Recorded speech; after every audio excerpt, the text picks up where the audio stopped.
You often emphasize the importance of three ways to analyze military conflict: the strategic, the operational, and tactical. And operational is often not given enough time, attention, and it's the logistics that make the war machine really work successfully or fail. Yeah, that's absolutely spot on. And it's interesting because the vast majority of general histories of World War II tend to focus on the strategic and the tactical. So what do I mean by that? Well, the strategic, just for those who don't know, that's your overall war aims, get to Moscow, whatever it might be, conquer the world. That's your strategy. The tactical side of things that's the coalface of war. That's the attritional bit. That's the fellow in his Spitfire, the tank crew, the soldier in his foxhole. It's the actual kinetic fighting bit. The operational bit is the level of war that links the strategic to the tactical. So it is absolutely factories, it's economics, it's shipping, it's supply chains, it's how you manage your war.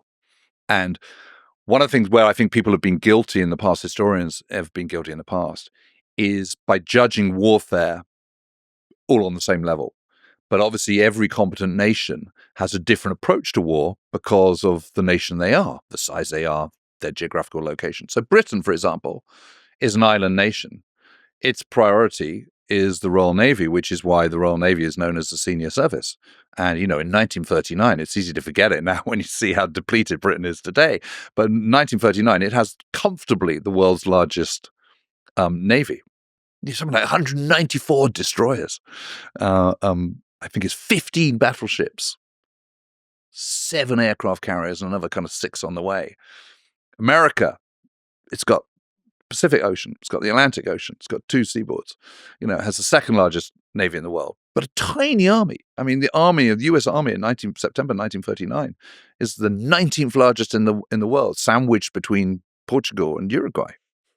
And it's just incredible. It's like 189,000 strong, which might seem reasonably large by today's standards, but is absolutely tiny by 1939 standards. Whereas, Germany's got an army of 3.5 million in 1939. So, these are big, big, big differences. But America's coming at it from a different perspective. Britain's coming at it from a different perspective. Britain's empire is all about, it's a shipping, it's a seaborne empire. Whereas there's also another point, which is having large armies is actually inherently impractical and inefficient, because the larger the army, the more people you've got to feed, the more kind of barracks you've got to have, the more space you've got to have for training, the more people you're taking out of your workforce to produce tanks and shells and all the rest of it, because they're tramping around with rifles. So there's an argument saying actually it's really not a very good way of doing things. So, very much the British way and subsequently the United States way and way of Britain's dominions and empire is to use kind of steel, not our flesh, as a principle. The idea is that you use technology, mechanization, modernity, global reach to do a lot of your hard yards. That's the sort of basic principle behind the strategic air campaign.